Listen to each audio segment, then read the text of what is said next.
نبی اکرم صلی اللہ علیہ وسلم نے ایک مرتبہ 3 دفعہ قسم کھائی، واللہ لا یؤمنو، واللہ لا یؤمنو، واللہ لا یؤمنو، خدا کی قسم وہ شخص مومن نہیں، خدا کی قسم وہ شخص مومن نہیں، خدا کی قسم وہ شخص مومن نہیں۔ واقعہ یہ ہے کہ ہم تصور نہیں کر سکتے کہ صحابہ کیسے لرز گئے ہوں گے، کانپ اٹھے ہوں گے، کون وہ بدبخت ہے، کون وہ شقی ہے جس کے بارے میں اللہ کے رسول 3 دفعہ قسم کھا کر فرما رہے ہیں کہ وہ صاحب ایمان نہیں۔ قیل من یا رسول اللہ، کسی نے ڈرتے ڈرتے پوچھا ہوگا اے اللہ کے رسول کس کے بارے میں ارشاد فرما رہے ہیں؟ اب جواب سنیے، الذی لا یامن جارہ بوائقہ، وہ شخص کے جس کی ایذا رسانی کی وجہ سے، جس کی بدخلقی کی وجہ سے اس کا پڑوسی امن میں نہیں ہے۔ یہ کوئی گناہ کبیرہ ہے؟ آپ کی فہرست میں تو گناہ ہی نہیں، کبیرہ کیا سوال، صغیرہ بھی نہیں۔ زیادہ آپ یہ کہیں گے کہ ذرا بد اخلاقی ہے، کج خلقی ہے، بس اچھا کردار کا معاملہ نہیں ہے، یہ کہیں گے، گناہ کی فہرست میں نہیں آئے گی بات۔ کبیرہ بہت بڑی شے ہے، لیکن اس پر اللہ کے رسول نے 3 دفعہ قسم کھائی، ایمان نہیں ہے، ہرگز نہیں ہے، خدا کی قسم نہیں۔ اب بتائیے ایمان اور عمل علیحدہ ہو جائیں گے کیا؟ یہ ہے مسئلہ جو امام بخاری کے سر پہ ہے۔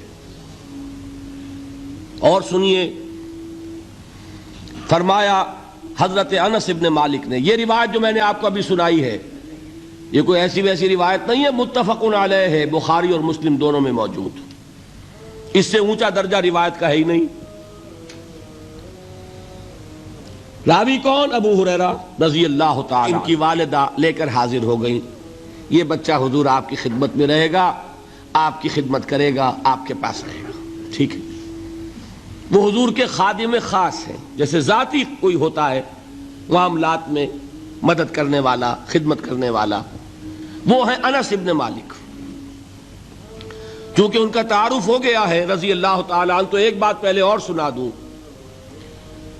جو بچہ اپنے اس بچپن سے لے کر 9 برس کی عمر تھی جب آئے حضور کے پاس، انتقال کے وقت عمر کتنی ہوگی؟ 19 برس، 10 برس حضور کی خدمت میں رہے۔ پہلے تو حضور کے اخلاق کی جو گواہی وہ دے رہا ہے وہ اس کی زبان سے سنیے کہ میں 10 برس حضور کی خدمت میں رہا، کسی بات پر ڈانٹنا تو کجا، حضور نے کبھی مجھ سے یہ بھی نہیں فرمایا کہ اے انس تم نے وہ کام کیوں نہیں کیا۔ یہ ہے ایک آقا کی حیثیت سے محمد الرسول اللہ صلی اللہ علیہ وسلم کا اخلاق۔ اگر نہیں کیا خود کر لیا، کوئی ڈانٹ ڈپٹ نہیں۔ حالانکہ بچے ہیں، بچوں کو ویسے بھی ڈانٹ ڈپٹ دیا جاتا ہے، لیکن نہیں۔ اب ان صحابی کی ایک گواہی سنیے، قلما خطبنا رسول اللہ صلی اللہ علیہ وسلم الا قال، فرماتے ہیں کہ شاذ ہی کبھی ایسا ہوا ہوگا کہ حضور نے کبھی خطبہ ارشاد فرمایا ہو اور اس میں یہ الفاظ نہ ہو۔ الفاظ سمجھ رہے؟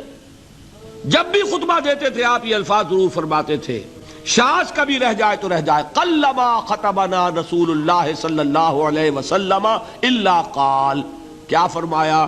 لا ایمان لمن لا امانت لہ ولا دین لمن لا عہد لہ، جس شخص میں امانت داری نہیں اس کا کوئی ایمان نہیں، جس میں ایفاء عہد نہیں اس کا کوئی دین نہیں۔ بنا پھرتا ہو وہ دیندار، بنا پھرتا ہو وہ صاحب ایمان اور امتی حضور کا، امانت داری نہیں تو ایمان نہیں، ایفاء عہد نہیں تو دین نہیں۔ کس کا فرمان ہے؟ کسی آج کے زمانے کے مفتی کی بات نہ سمجھ لیجئے گا کہ جس کو آسانی سے آپ چاہیں تو رد کر دیں، یہ محمد الرسول اللہ صلی اللہ علیہ وسلم کا فرمان۔ اور سنیے پھر ایک متفق علیہ روایت بخاری اور مسلم کی، راوی پھر کون ہے؟ ابو ہریرہ رضی اللہ تعالیٰ عنہ۔ فرماتے حضور نے ارشاد فرمایا لا یزنی الزانی حین یزنی وہو مومن ولا یسرق السارق حین یسرق وہو مومن ولا یشرب الخمر حین یشرب وہو مومن. کوئی زانی حالت ایمان میں زنا نہیں کرتا. کیسے ممکن ہے؟ ایمان ہو اور زنا ہو جائے، پھر وہ ایمان دھیلے کا ہوا؟ کیا قدر و قیمت اس ایمان کی؟ وہ تو اٹھا کر پھینک دینے کی چیز ہے. ایمان اور اخلاق پہ اثر انداز نہ ہو، ایمان اور کردار کو نہ بدلے، ایمان اور عمل کو نہ بدلے تو کس مرض کی دوا؟ پھینکو اٹھا کر. نہیں ممکن کہ ایمان ہو اور زنا ہو، نہیں ممکن کہ ایمان ہو اور چوری ہو. لا یسرق السارق حین یسرق وہو مومن. کوئی چور حالت ایمان میں چوری نہیں کرتا، کوئی شرابی حالت ایمان میں شراب نہیں پیتا. ولا یشرب الخمر حین یشرب وہو مومن. کوئی شراب پینے والا وہ مومن نہیں ہوتا جب وہ شراب پی رہا ہوتا ہے، اس وقت اس کے دل سے ایمان نکل جاتا ہے. اب دیکھیے یہاں کیا میں نے کل بتایا تھا نا، مغالطے کیا ہو گئے؟ مغالطے یہ ہو گئے کہ اس کو سمجھ لیا قانونی بات. یہ قانونی بات نہیں ہے، وہ قانونی ایمان کی بات نہیں ہو رہی، یہ حقیقی ایمان کی بات ہو رہی. قانونی ایمان کی بات ہو تو یہ کافر ہو گیا. پھر کافر نہیں ہے. قانونی ایمان کا دار و مدار قول پر ہے. یہ وہ حقیقی ایمان ہے، قلبی یقین والا ایمان. اس کے بارے میں فرمایا جا رہا ہے وہ دل سے نکل جاتا ہے تو گناہ ہو سکتا ہے. ایک اور حدیث میں حضور نے اس کو اور واضح کر دیا، جب کوئی شخص گناہ کرتا ہے تو ایمان اس کے دل سے نکل کر اور اس کے سر پر منڈلاتا ہے جیسے پرندہ ہو. اگر توبہ کرتا ہے تو واپس لوٹ آتا ہے، توبہ نہیں کرتا تو رخصت ہو جاتا ہے. بتائیے کوئی اشتباہ رہ گیا؟ لیکن خدا کے لیے دو انتہاؤں سے اپنے آپ کو بچائیے. ایک انتہا یہ کہ اس حدیث کی بنا پر آپ کافر قرار دے دیں. یہ غلطی کس سے ہوئی؟ کل بتایا تھا بھائی، کس سے؟ خوارج سے. خوارج سے یہی غلطی ہوئی. وہ فارسی کا ایک مصرع ہے کہ مردی و نامردی قدم فاصلہ دارد. یہ باریک جیسے بال کا سا فرق ہوتا ہے لیکن زمین و آسمان کے نتیجے نکل آتے ہیں. انہوں نے ایسی حدیثوں کی بنا پر یہ فیصلہ کر دیا پھر اگر ایمان نہیں ہے تو کافر ہے. کتنا یہ آسانی سے نتیجہ نکل آیا. ایمان نہیں ہے تو کافر ہے. لا ایمان لمن لا امانت لہو. کوئی شخص امانت میں خیانت کرتا ہے تو اس میں ایمان نہیں ہے، ایمان نہیں ہے تو کافر ہے. کافر ہے تو مرتد ہے، مرتد ہے تو واجب القتل ہے. کہاں سے کہاں بات پہنچ گئی؟ بہت بڑی غلطی، بہت بڑی گمراہی. دوسری طرف ایک ہمارے ہاں اور انداز ہے کہ وہ جنت و دوزخ کے فیصلے اور قیامت کے اور آخرت کے فیصلے بھی قانونی اسلام کی بنیاد پر کرتے ہیں. انہیں یہ سمجھ لینا چاہیے یہ قانونی اسلام دنیا میں مفید ہے، آخرت میں وہ یقین والا ایمان ہوگا تو مفید ہوگا. یہ چیز ذہن سے نکل گئی. اور برا نہ مانیے، یہ اہل سنت کے اکثر عوام کے ذہنوں سے یہ بات نکل گئی. وہ یہ سمجھتے ہیں ہمارے پاس سرٹیفکیٹ ہے، ہم مسلمان ہیں، مسلمان ہیں تو صاحب ایمان ہے، صاحب ایمان ہے تو جنت ہم پر واجب اور دوزخ ہم پر حرام. یہ آپ کے دل میں لکھا ہوا ہے کہ نہیں؟ جب دل میں یہ لکھا ہوا ہوگا تو پھر کرو گناہ. کیوں نہ کرو؟ کیوں حرام خوری نہ کرو؟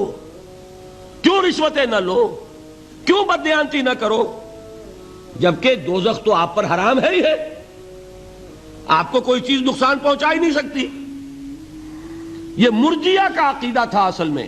یہ دوسری انتہا تھی جو آج اہل سنت کے اکثر لوگوں کے دلوں میں بات بیٹھ گئی، عوام کے اندر، جہلا کے اندر. ان دونوں چیزوں سے بچیے. تیسری ایک غلطی کی اہل تشیع نے.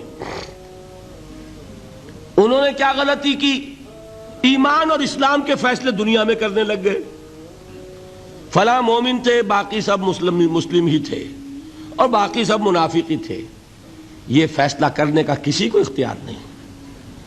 دنیا میں فیصلہ صرف یہ ہوگا کہ کافر تھا یا مسلمان، چھٹی۔ تیسری کیٹیگری آپ طے نہیں کر سکتے، اس لیے کہ قانونی اصطلاحات یہی دو ہیں۔ سمجھ لیجئے ان باتوں کو، مجھے کوئی دھواں دھار تقریر نہیں کرنی، بات سمجھانی ہے۔ دیکھیے، قانونی سطح پر انسانوں کی تقسیمیں ہوں گی صرف دو، یا مسلم یا غیر مسلم، یہ ہے قانونی تقسیم۔ اب جو مسلم ہے وہ مومن بھی ہو سکتا ہے، وہ منافق بھی ہو سکتا ہے، بات سمجھ رہے؟ لیکن منافق کوئی قانونی اینٹی نہیں ہے۔ دنیا میں ہم کسی کو منافق نہیں کہہ سکتے، ہاں حضور کہہ سکتے تھے، حضور کو اللہ نے علم دیا تھا، لیکن حضور نے بھی ایسی پہرے داری کی ہے کہ کسی ایک شخص کے بارے میں بھی نہیں فرمایا کہ یہ منافق ہے۔ یہاں تک کہ جس کے بارے میں علم نشرہ ہو چکا تھا، عبداللہ ابن ابی، اس کی بھی نماز جنازہ پڑھا دی کہ نہیں پڑھا دی؟ نماز جنازہ کافر کی پڑھی جاتی ہے یا مسلمان کی؟ اس کا مطلب ہے عبداللہ ابن ابی کو بھی حضور نے آخری وقت تک مسلمان تسلیم کیا۔ منافق جو بھی ہے وہ اپنے اندر ہے، اللہ کے ہاں جا کر کھلے گا۔ فار آل لیگل پرپزز اے منافق از اے مسلم، بات سمجھ میں آئی؟ اس لیے کہ لیگل اینٹیٹیز دو ہی ہیں، کافر اور مسلم۔ تیسری اینٹیٹی کوئی لیگل نہیں ہے، تیسری کوئی حیثیت قانونی نہیں ہے۔ اب ایک جو مسلم ہے وہ مومن بھی ہو سکتا ہے، منافق بھی ہو سکتا ہے، اس کا فیصلہ کہاں ہوگا؟ اللہ کے ہاں۔